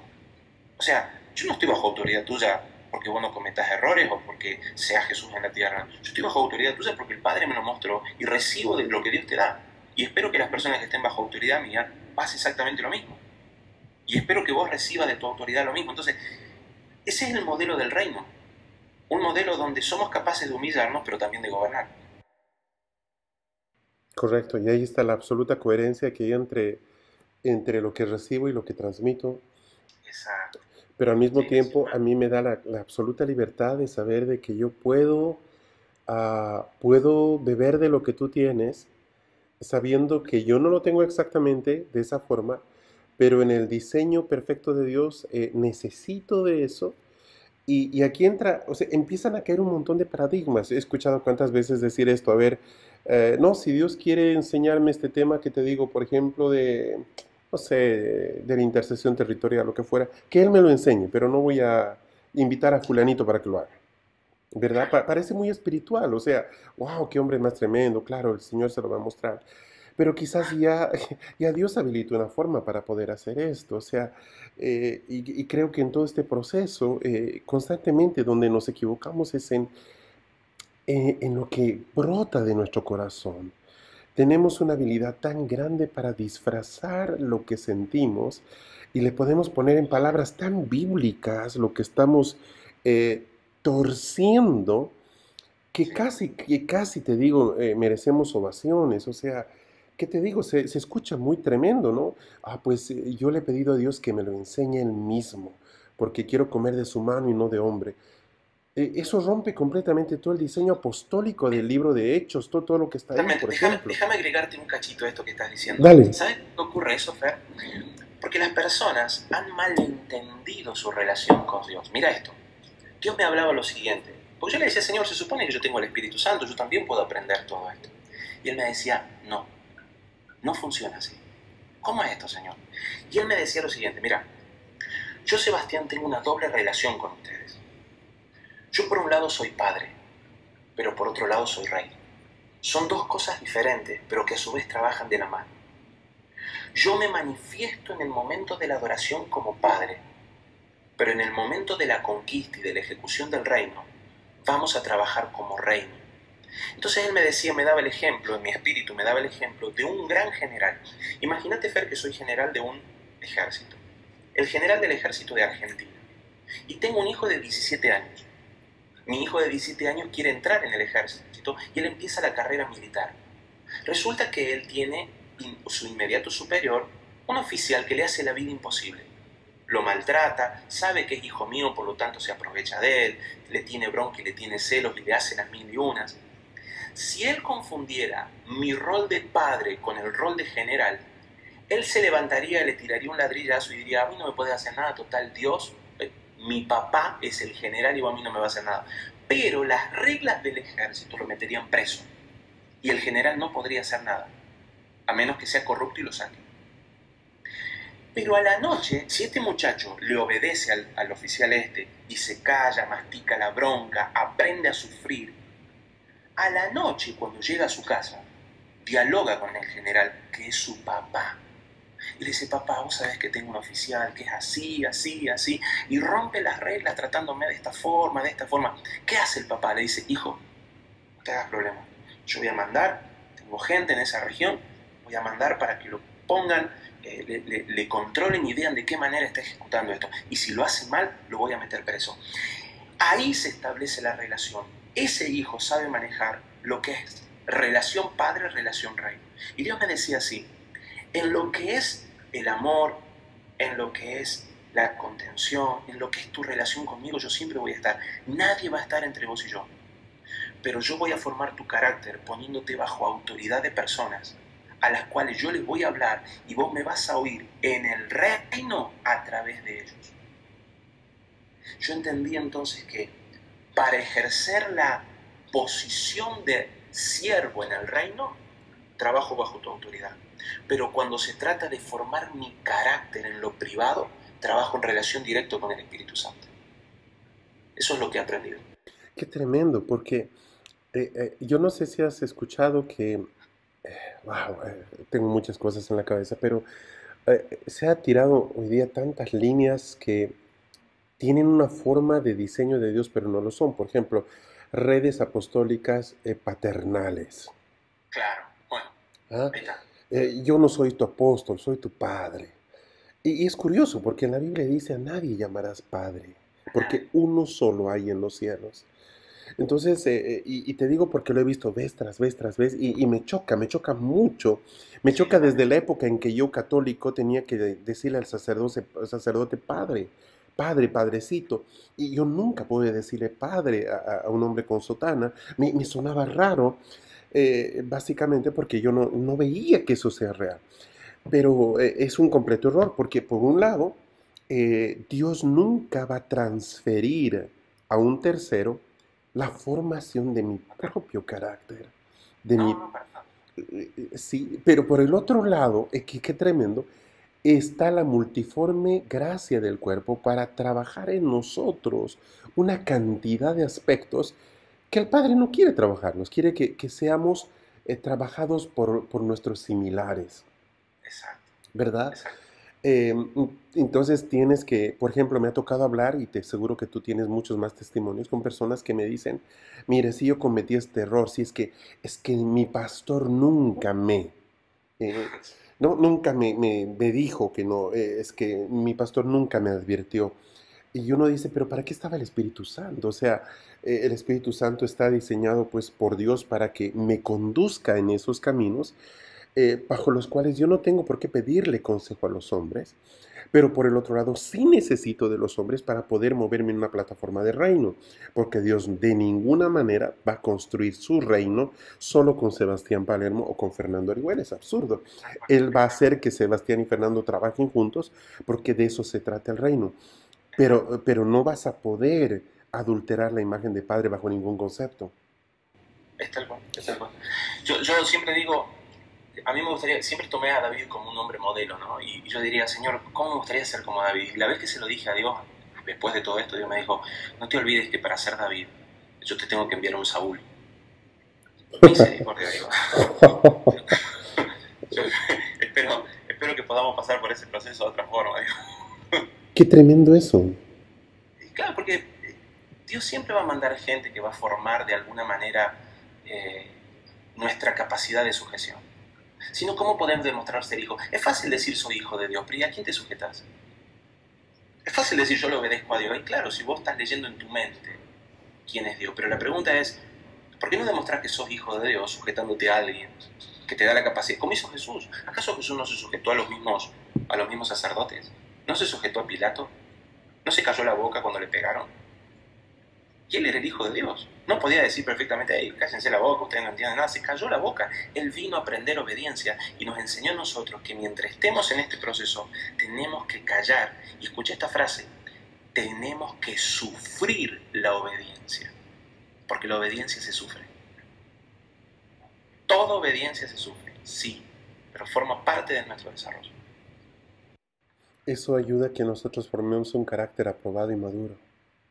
Sí, yo creo que sí. Y viene un sello de Dios que es la manifestación de su autoridad de forma visible. Así lo creemos. Sebastián, de verdad que esto da para mucho más. Sí. ¿Qué, qué palabra tendrías tú? Y dejo completa libertad a ti de moverte.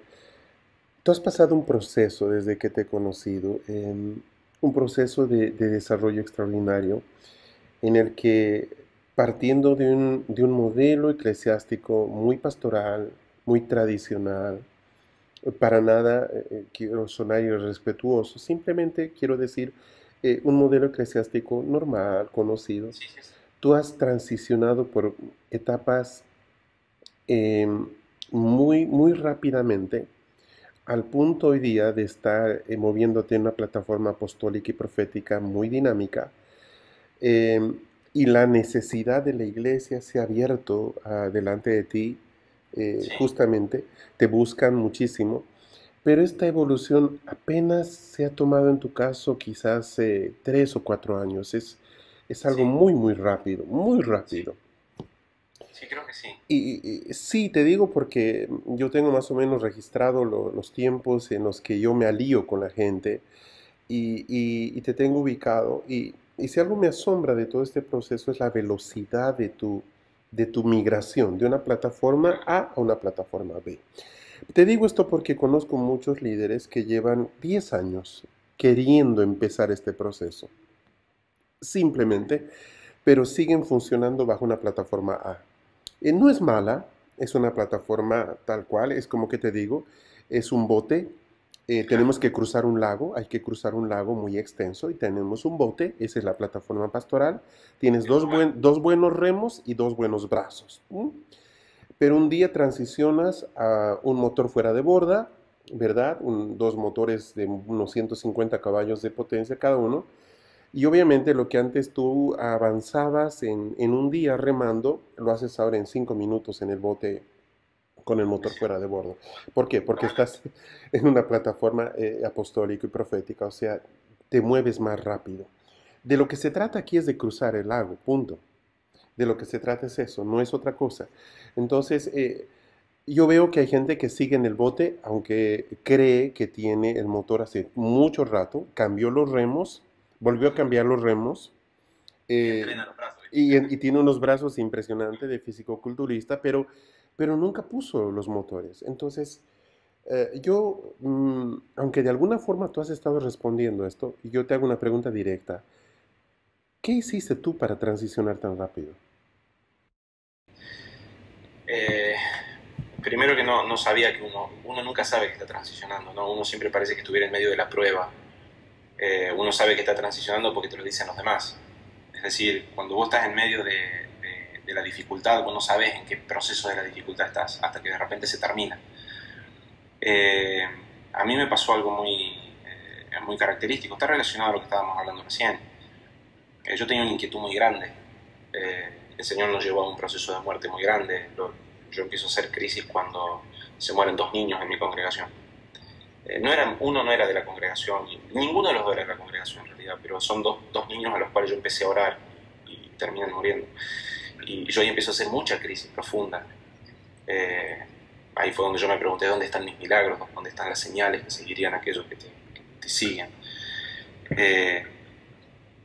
Está hablando de un periodo de crisis en el que él cae porque se le murieron dos chicos, dos niños.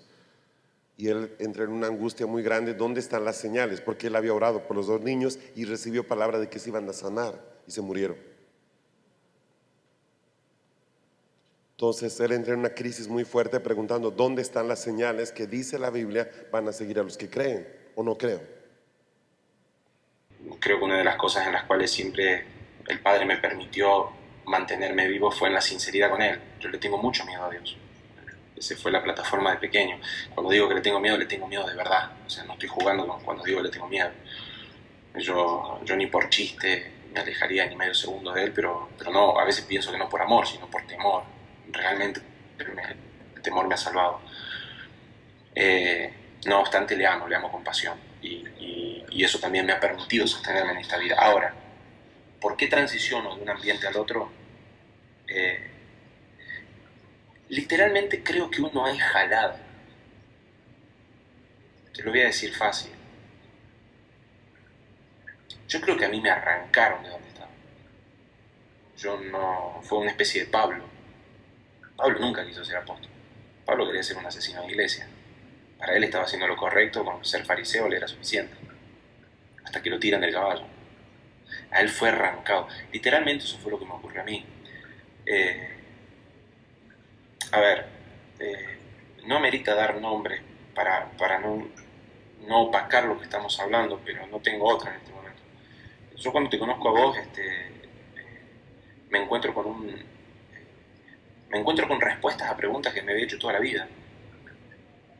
Y todavía me desafía más, porque me encuentro más preguntas, y a mí las preguntas me llaman la atención. Entonces, un poco me acerqué con esa curiosidad, pero lo que más me apasionó de esto, de esto, cuando digo esto desde la Reforma, es que por fin sabía lo que tenía que hacer. A eso me refiero. Me refiero a haberme sentado con alguien que me diga, che, lo nuestro es mucho más que simplemente hacer una iglesia grandota. Estamos acá por esto. Entonces yo cuando vi que el apóstol es el que tiene la visión, claro, yo era pastor, y me movía con pastores, y el pastor vive toda la vida mirando a la gente, y no está mal, yo amo los pastores, defiendo el modelo pastoral, y es necesario el pastorado, para mí es necesario, pero, no podemos decir que tenemos visión, porque yo no sabía qué es lo que tenía que hacer, no sabía por qué vivíamos lo que vivíamos, por qué Argentina estaba como estaba, por qué la iglesia no cambiaba, por qué estábamos viviendo el tiempo que estábamos viviendo, todas esas cosas no las sabía. Y cuando me empecé a dar cuenta que un apóstol, no los apóstoles que conocía, sino un apóstol, me empezó a hablar de una visión, yo dije, bueno, yo me prendo del que por lo menos sabe dónde va. Entonces me empezó a acercar gente, me empezó a hablar, no, que vamos a ver quién es Fernando, que Ana Méndez, que los libros, que te dicen, que lo cuentan. Y yo tenía una sola frase en mi corazón, mira, todo lo que ustedes quieran, pero es el único que sabe dónde va. O sea, tráiganme a alguien que sepa dónde va. Díganme que alguien sabe dónde va y yo lo sigo. Yo te voy a ser sincero, Fer, yo me agarro desesperadamente a la visión, pero no a la visión porque es tu visión, sino a la visión porque es la que te permite ver dónde vamos. Eso fue lo que me sacó a lo apostólico. Cuando yo dije, yo me prendo. Ahora, el único punto que me sostuvo en eso, ese fue el arranque. Y después me agarré. Me agarré. Ahora te quiero explicar a qué me refiero con me agarré. El libro de Romanos capítulo 13, verso 1 dice, sométase toda persona pues a toda autoridad. La palabra sometimiento ahí está mal usado por la Reina Valera, porque el original no dice sometimiento, el original dice sujétense. Y hay una diferencia. El sometido es una persona que tiene una voluntad y que es obligado a tener otra. Pero el que se sujeta tiene una voluntad, pero voluntariamente decide agarrarse a otra voluntad. Wow. Y eso fue lo que me pasó. Yo me agarré a vos.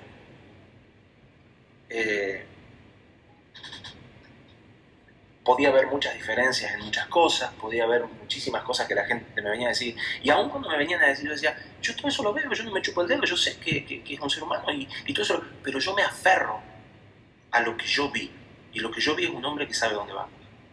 Entonces me agarré, y eso me dio velocidad. ¿Qué cosa?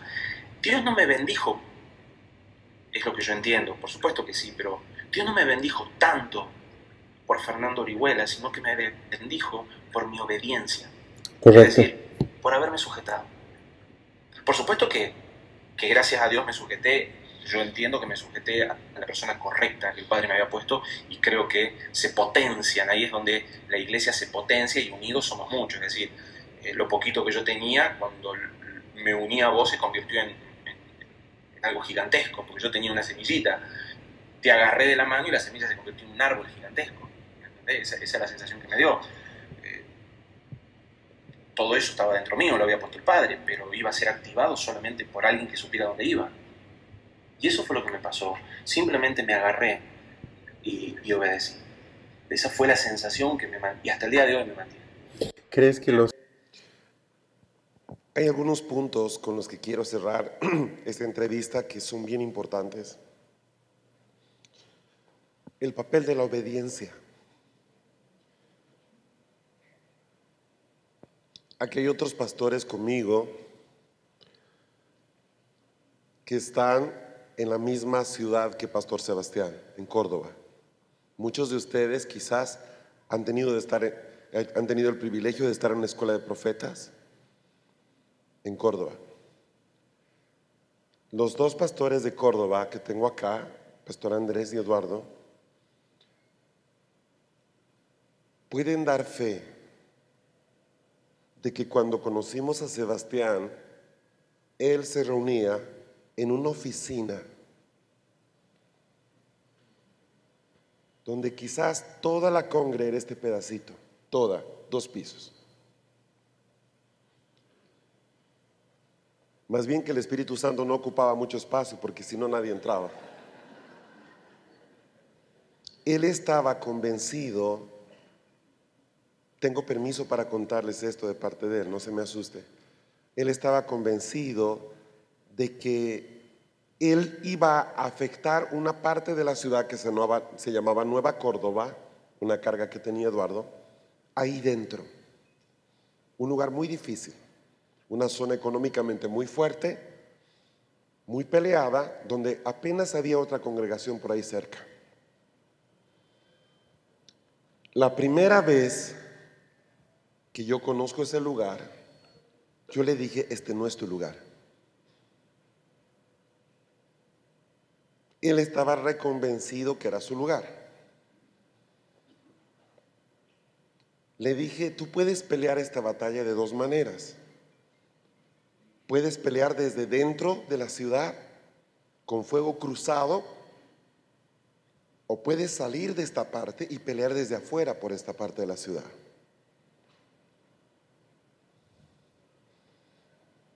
Una congregación pequeña. 2 días después estamos cruzando un puente y le dije, mira, yo creo que por aquí podrías buscar algo. Tal es así que él encontró el lugar donde reunirse muy cerca de donde habíamos visto el puente. En menos de un mes pasaron de una congregación muy pequeña de 2 pisos a un salón para quizás 350 personas y no cabía gente.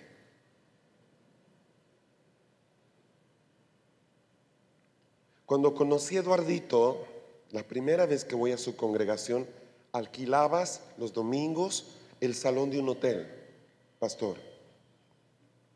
Cada domingo era el cuento de poner equipos, quitar equipos, poner equipos, quitar equipos. Hoy día está en una avenida muy importante de la ciudad, en un salón grande, muy bonito. De hecho, al poco tiempo que nos conocimos y estuvimos allá, operaste cambios. Cuando conozco a Pastor Andrés, él se reunía en una calle que actualmente todavía estaba ahí, muy cerca de donde está ahora, pero la congregación estaba en un segundo piso, ¿verdad? Como que había que orar para llegar. Los paralíticos, dice, se tenían que sanar si querían subir, no había otra.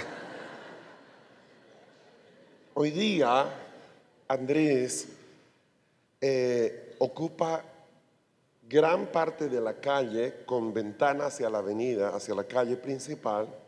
Se dieron el lujo de poner los rostros de Apocalipsis, tiene un espacio preciosísimo y un salón bello, con aulas para didascalia, con espacios atrás, en fin. Yo puedo decir, sin exagerar, que los 3 pastores de Córdoba, en menos de 3 meses, cada uno de ellos, pum, pum, pum, pum, explotaron. Tú tienes hoy día ministerios bajo autoridad tuya en muchos lugares de Argentina. Te está pidiendo apóstoles ponerte bajo autoridad tuya, Andrés. Y Sebastián está asesorando a un montón de gente, incluyendo políticos de muy alto nivel, gente de gobierno que lo está llamando de Buenos Aires, y aparte está bajo o está poniendo en autoridad a varias otras personas. ¿No será que han descubierto algo? ¿Sabe cuál fue la clave?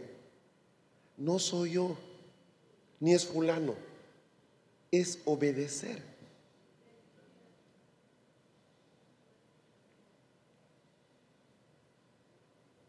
Es la obediencia lo que genera transformación.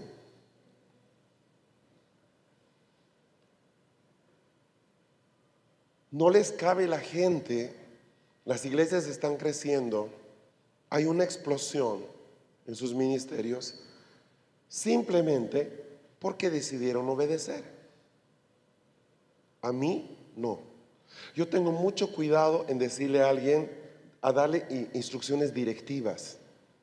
Vete a la izquierda, tiene que decírmelo el Señor. Cuando yo lo recibo, por la amistad que tengo y la fidelidad, se lo debo decir, me crean o no me crean, me entiendan o no me entiendan, porque yo parto del hecho que Dios no da sugerencias. Yo sé que si Sebastián hubiera seguido en ese lugar y no hubiera salido, no estaría posicionado donde él está posicionado hoy. Yo lo sé. Ha firmado un convenio con una editorial muy importante de Argentina, está en su cuarto libro producido. Son libros, como dice él, para no creyentes. Son libros de salud emocional muy necesarios.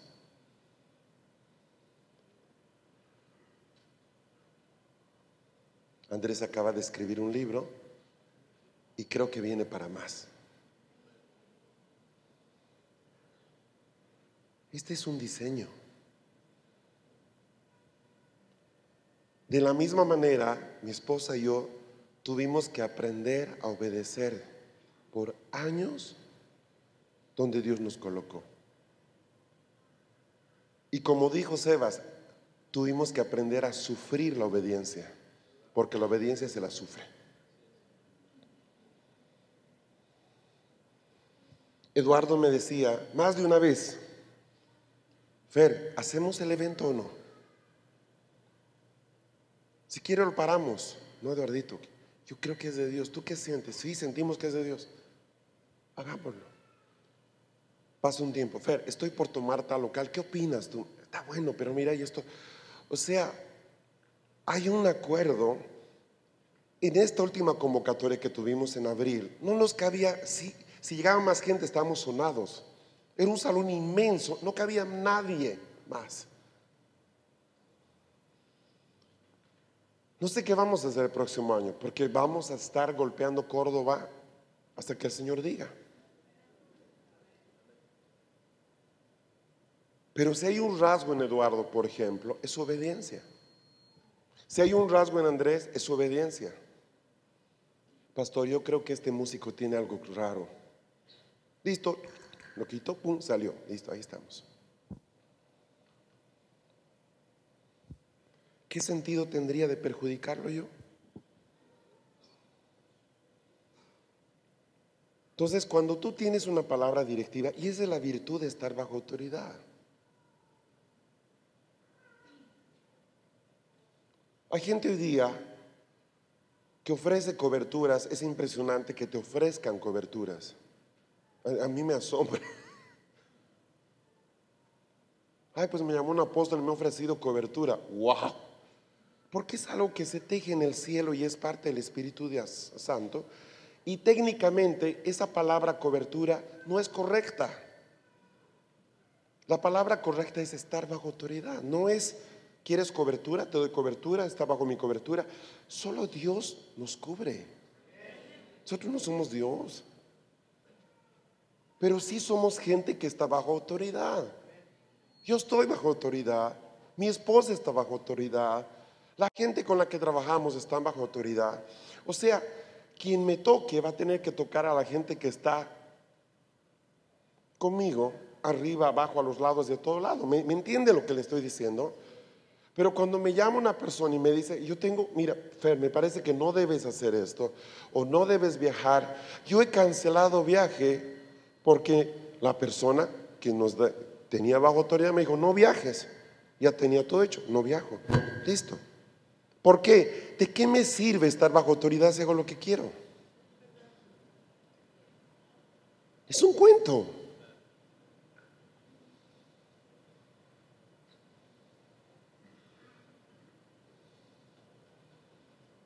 El testimonio de estos pastores en Córdoba ha sido tan fuerte, porque cuando empezamos allá había muchos detractores, como todo.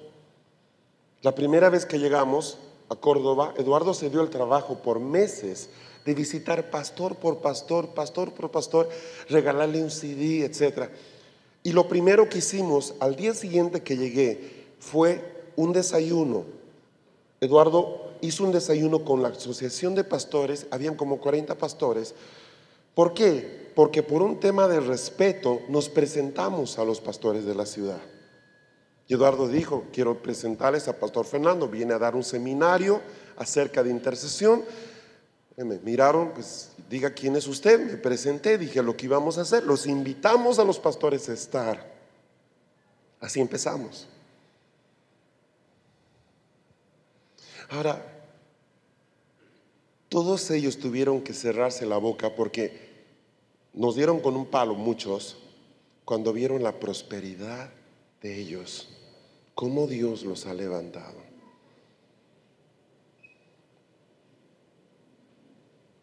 Correctamente enfocado, no por mí, sino por moverse bajo principios correctos. Entonces tú tienes una gran cantidad de gente que está bajo cobertura pero nunca preguntan si deben o no deben hacer algo. Quieren movilizar situaciones bien grandes, pero en el fondo están solos. Ay, pues pastor, te cuento, hice un retiro de matrimonios tremendo para toda la ciudad, todo, pero no fue como yo esperaba. No sabía nada. ¿Por qué no me avisaste? Porque para orar, para que nos apoyemos. ¿Por qué trabajas solo si estamos juntos? ¿Qué es? ¿Ponerte zancadilla para que no avances? No. O sea, no tiene sentido. El año pasado, Sebastián había preparado un evento, un entrenamiento justo de carácter. Yo no me acordé de la fecha y marqué otro evento en la misma semana. ¿Sabe qué hizo Sebastián? Lo paró. Dijo, no, pero por favor, yo me voy después. ¿Por qué? Porque yo no me voy a perder lo que ustedes van a compartir. Dije, perdóname, Sebas, yo me olvidé de tu evento. No, no hay problema. Para mí es más importante estar cuando ustedes lleguen. O sea, ese es él. Ay, pues no, mira, yo ya lo organicé, así que pues pena, viejo. Pero no, anulamos todo, avanzamos. Y lo propio pasó con Jorge. Y ahora mismo estamos organizando algo para junio. Y me decía Eduardito, justo esos días iba a venirse Jorge acá, avísame si lo hacemos, porque así postergo con Jorge. Hoy no se va a ofender. No, esa etapa la pasamos ya hace años. Ya pasamos ese, ay, ¿qué dirá? Pero no, eso es hipocresía pura. Si estamos en luz, por favor, hizo el evento justo en la misma fecha para que yo no pueda ir. Ay, no. Esa iglesia de telenovela ya la sufrimos y la aborrecemos. La aborrecemos.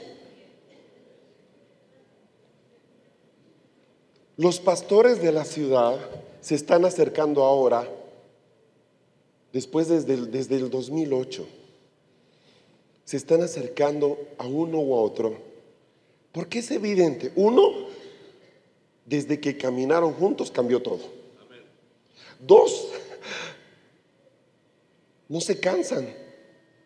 Cada año le dan y le dan y le dan y le dan, y la gente llega de todas partes, llega de todos los países y ahí están y se dieron cuenta que no fue una moda, ¿verdad? Sino que estamos con esto, y la ciudad, y la casa de Rubén, y salió un libro, se llama Argentina, Casa de Rubén. Ese fue nuestro primer libro del despertar en Argentina, fue el primero, que lo hicieron dos pastores de Buenos Aires, preciosísimos amigos nuestros. Se llama Argentina, Casa de Rubén, un libro para demostrar por qué Argentina es Rubén. ¡Qué tremendo! Entonces, la iglesia, ¿qué está diciendo? No es fiebre. Estos están en serio.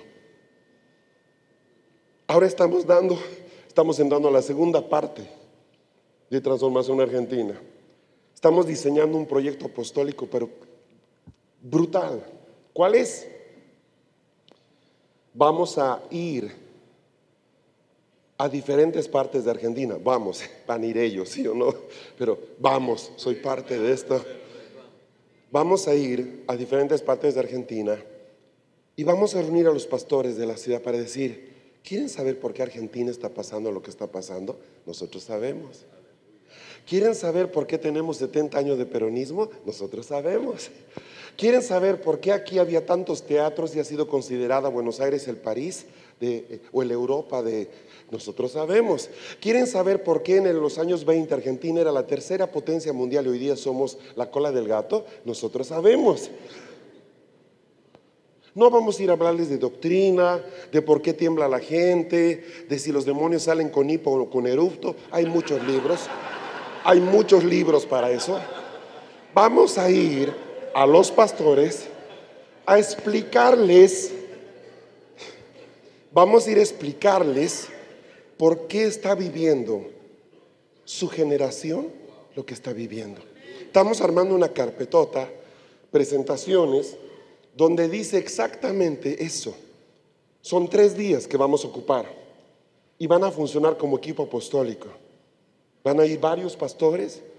Ya tenemos toda una red muy linda ya trabajando, que se llama Transformación Argentina, y ellos van a conectarse. ¿Por qué? Porque a pesar de haber hecho cada año eventos, no todos vienen, no todos pueden, no todos saben, no todos nos conocen. Bueno, ahora llegó el momento de ir a ellos. con pruebas, con evidencias, con fotografías de periódicos, con infogramas, con material que se les pueda demostrar por esto, por esto, por esto, por esto. ¿Sabes qué bueno está esto? ¿Y qué debemos hacer entonces? Esto. Esa es una tarea apostólica. ¿Sabes qué están haciendo ellos? Están discipulando una nación.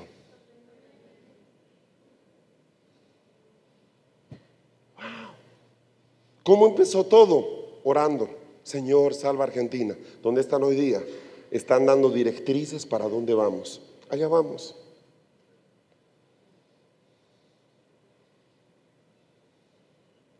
Te pregunto, ¿tiene sentido o no tiene sentido estar bajo autoridad? ¿Cuántos años vas a poder sostener tu lucha por esa ciudad solo?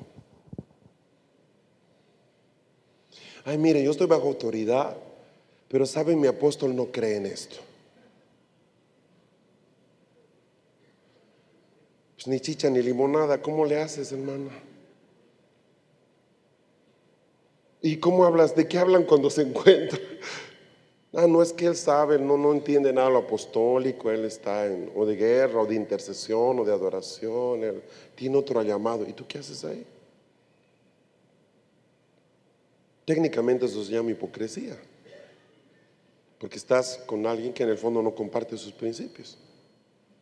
Entonces yo creo que hay un diseño de Dios, pero no nos gusta estar bajo autoridad. Nos pesa harto. Sentimos que nos quita algo del derecho que tenemos. Y no es cierto. No es cierto. Llegará el momento en este proceso de reforma, pronto, en que podremos unirnos de muchas maneras, con muchos ministerios. Ya habremos pasado la etapa de tú estás bajo la autoridad de quién, no de yo. Ya habrá pasado, porque aún eso es un rudimento. Es como cuando somos niños, ¿no? ¿Quién es tu papá? Pero cuando tú eres un muchacho de 19 años de este tamaño, vas y le dices, ¿quién es tu papá? No. Ya pasó esa etapa.